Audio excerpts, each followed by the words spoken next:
So how did a group of college grads turn an anime piracy website into the biggest anime streaming site to ever exist? And maybe even the bigger question, what tutorial did I miss? Did I mess up somewhere? Did I miss a step? Join me as we look at the complete history of Crunchyroll. 2006, Disney just bought out Pixar. Daniel Porter was having an incredibly bad day and created "Cause You Had a Bad Day." High School Musical. Got horrible ratings. I did not know critiquers do not like High School Musical. But this was also the year that Crunchyroll got created. A bunch of UC Berkeley students graduated college, some started work, some started grad school, and instead of spending their weekends buying Long Islands at the local bar and doom scrolling Twitter like the rest of us, they said, let me sail the 7 seas, and I ain't talking about One Piece.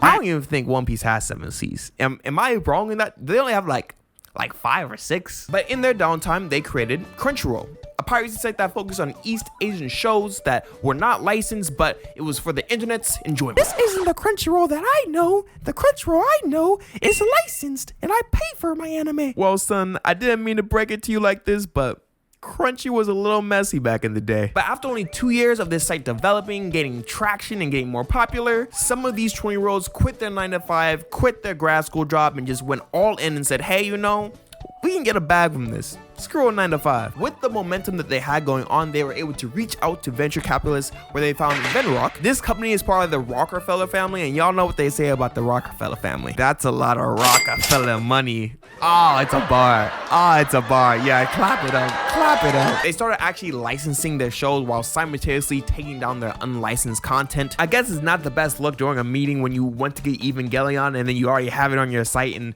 the worst subtitles of all time. But through this, they were able to start partnerships and get in contact with companies like TV Tokyo and Gonzo, letting them license these huge shows like Naruto Shippuden, Gintama, and Skip Beat. They were even able to set up an office in Japan only 3 years after the creation of Crunchyroll. This is unprecedented. So for the next couple years, they really just cashed out and got as many licensed shows as they possibly could. It is now 2010, and do you guys know what was still open in 2010? Yeah, this establishment was still establishing. Yeah, it's 2010 and DVDs were still a little bit relevant. Might be on the decline, but it was still a little relevant. But Crunchyroll released their first American DVD with 5 centimeters per second. Quick detour. 1, it's criminal that this movie is no longer on Crunchyroll, even though this is the first DVD they released. 2, it is criminal if you've not watched the best Makoto Shinkai film, Whose Name? Whose Name? But with Crunchyroll introducing more physical media into their bag, this also increased the amount of wads of cash that also went into their bag. So they had the thought, what else can we do to build upon this company? So they had a meeting and they said, what do anime fans love just as much as anime? If I was in the meeting, I would have said, not taking showers. But that's just me. From that meeting, they gave us Crunchyroll manga. And we're gonna name this the biggest fumble in Crunchyroll history. Exclamation point, exclamation point, exclamation point. Imagine a Viz Media adjacent app where you get the same day Japanese release of your favorite manga in Japan. Your company is probably in the best situation in the climate to make something like this happen, and you have the partnership with Kodansha and Kadokawa. All they have to do is license some shows, release them on a weekly or bi-weekly basis. People would be happy. They were open for 10 years, and these were all the titles that they licensed. Everything on my screen. There's only 15. I'm gonna give you a spoiler. The funniest part is that they launched 12 of these titles on release, and they only added on 3 titles in the entirety of that 10-year span. No effort, no value, minus 1,000 aura. Was not a good move. But now we're in the era where we have the Shonen Jump app in a really good spot. Manga Plus, we have Azuki, we have Bookwalker, all these very successful manga sites. And Crunchyroll just said, you know, I don't want no smoke with y'all. I can, but I don't want to. I'm gonna have the site, but I'm not gonna make it good. Absolute waste of money. But what was not a waste of money was this certain group dropping $100 million to buy Crunchyroll's ownership. We are going to be looking at how the Chernin Group turned this moderately successful anime streaming service into the Crunchyroll that we sort of know today. So, out of nowhere, the Chernin Group came in, dropped $100 million, and they didn't really do much off the bat. They still kept the current management, so Kun Gao, I hope I'm not butchering your name, bro. I'm just gonna call him K Gao. I'm just gonna call him Gao. Co-founder and CEO Gao still kept his position at the time, but Gao was actually the CEO of Crunchyroll for a while until 2021 was something really big happened to the company, but we ain't gonna spoil you because we're not some JJK fans. But not long after, the Churn Group and at&t did a fusion to create OTT videos. But OTT, kind of a lame name, so they call themselves Otter Videos. And honestly, I would too. Look at these otters. Don't they just make your day? Otter fact of the day. Otters are aquatic weasels, so they're in the same families as skunks, badgers, wolverines. Not that type of Wolverine though. But all these business and money moves are all leading into this one big business project that they have in mind. Because guys, in 2016, Crunchyroll and at&t dropped Verve. 2016 Verve members, where you at? Where'd you go? I know I left too. Verve, a new entertainment subscription service, brings shows to geeks, nerds, lovers of comedy, fantasy, technology lovers, waifu lovers, husbando lovers, redditors, 4chaners, degenerates. Yeah, it tried to hit like a lot of targets. We're just gonna say though, this was a streaming service based around nerd and geek culture. But it was interesting. Think like Roku, but you're actually subscribing to every single app that is on the Roku screen. So they partnered with all these different streaming services and entertainment companies to just bring one cool entertainment service. And Crunchyroll was the flagship service of Verve. They had access to streaming services like Funimation now, which is why I got the app, because even though Funimation has bangers, their site is pretty doo-doo. I'm sorry, their site was kind of doo-doo, rest in peace, but we'll talk about that later. They had Rooster Teeth during the whole Ruby days, you know, a 2016 CGI animation that was not absolute garbage. But Verve overall just held a lot of different streaming services, but a lot of them were kind of irrelevant. And overall, to me, Verve just felt like a roller coaster of success, but not like a Six Flags roller coaster, but like maybe like the teacups at Disneyland, you know, like it wasn't like that big. Along the way, they did do some cool collaborations though. High Dive was actually on Verve, which is crazy because this is probably the only competition Crunchyroll actually has when it comes to a anime specific streaming service. And I'm using competition very loosely here. Like, this company is probably fighting for its survival right now. One network had the Mike Tyson Mysteries. They just make shows off of anybody these days, bro. Like, Mike Tyson Mysteries. What was this show? What was he solving? Overall, I would never go out on a limb and say Verve was this huge success, but it did have a very core fandom, and when it was gone, people were sad that they didn't get some of these shows all together anymore. And the big reason why I got eviscerated is because of the big mega move in 2021 that we are going to talk about eventually, guys. Just be careful, we're gonna get there. But overall, the at&t era of Crunchyroll was, in my opinion, incredibly successful. Overall, they were able to partner up with Funimation for the first time, giving them the biggest catalog probably to date, because even now the catalog is not as expansive as it used to be. They also did not have nearly as much competition as they do now. High Dive, like we just said, was still a baby infant at this time. Netflix was just dipping their toes in the anime scene. Same thing with Hulu. It was really just Crunchyroll being big me the entirety of this time span until other companies kind of caught on to the potential. This is also the time where anime just started going mainstream as well. So in 2012, they recorded a record 700,000 subscribers to their site, and by the time they hit 2017, they will hit 1 million.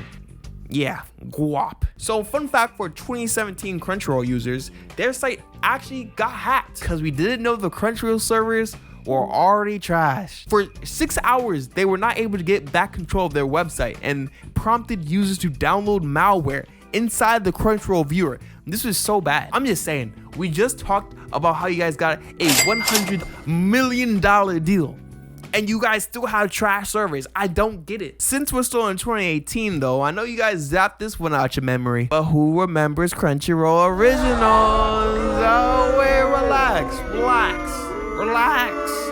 I get it. This was trash. High Guardian Spice.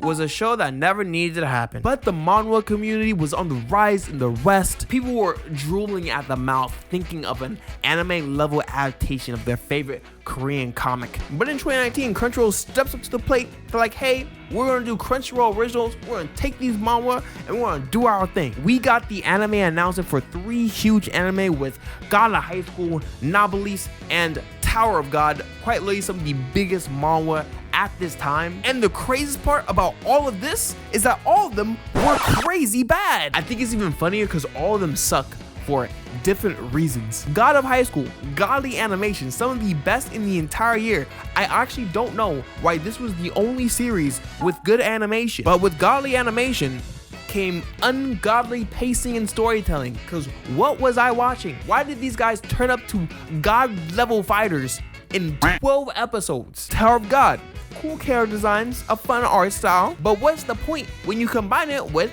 mid animation? You combine it with mid pacing, you combine it with mid storytelling, it will be mid. And Tower of God was by far the most anticipated show out of all of them. And I don't know. And Nobilis, they didn't even try with this one. It felt like with all these originals, they were trying to take a note out of Netflix's book. But Netflix very oftenly prides their reputation on these Netflix originals. Nobody in Crunchyroll was priding themselves on high garden spice, Candyland, sugar-coated, whatever anime this was. But in 2018, the saddest breakup of all time occurred. Yes, more sad than the very emotional and slightly erotic breakup between Gojo and Geto in JJK season 2. I don't know why this scene is viewed the way it does, but screw it, man. I don't know. All because Sony enters the anime battlefield and quite literally has changed every single event since. In 2018, Sony bought out Funimation, splitting their partnership with Crunchyroll. Also splitting up their partnership with Verve. Also splitting up my heart because now I can't watch Yu Yu Hakusho on Crunchyroll. This was disgusting. All right, guys, I'm gonna stop blue balling it. We're gonna talk about 2020 and 2021. So it's 2020. You wake up, you open your Twitter, you have to scroll through all these anti-vax tweets, only to find Sony attempts to buy out Crunchyroll for $1.5 billion. When I say I will never see this type of money in my life, I will never see this type of money in my entire life. Now, if you're an anime fan, you're actually pretty hype about this because people were missing out on the whole Crunchyroll and Funimation catalog for over 2 years now. Sure, does this introduce the threat of a really big monopoly in the anime scene? Sure, but also you're like, Yu Yu Hakusho though. But in 2020, we all got cucked by none other than the US government, like usual. So I did not know this was a thing ever, but apparently when the US Department of Justice views a potential monopoly happening in an industry, they have to review it in order to approve the deal, just so they don't make like an Amazon or something really, really huge where they just have too much power and they can't control it anymore. And when I read this, I was like, they're doing such a shit job, bro. How many monopolies do we have in America? We have 1,000 companies out there that are monopolies, but when it comes to anime, no, we're gonna make you wait an entire year before this deal goes through. So in August 2021, officially, Sony bought out Crunchyroll to enter the Sony arc. This is the introduction of the Crunchyroll anime juggernaut that we currently see today. It didn't really take too long for Sony to put their schmeat on the table and just be like, I'm the captain now, I'm gonna do whatever I want. 2022, Funimation officially phases out completely into Crunchyroll and Funimation is no longer their own site. Sure, was this super sad to see because Funimation was kind of the grandfather when it comes to Western anime publishing, but at the same time though, I said it before, their site was trash. It felt more so like the catalog and the people associated to the brand were where the value came from instead of Funimation itself. Verve was also phased out, which is a BS answer. It just got eviscerated.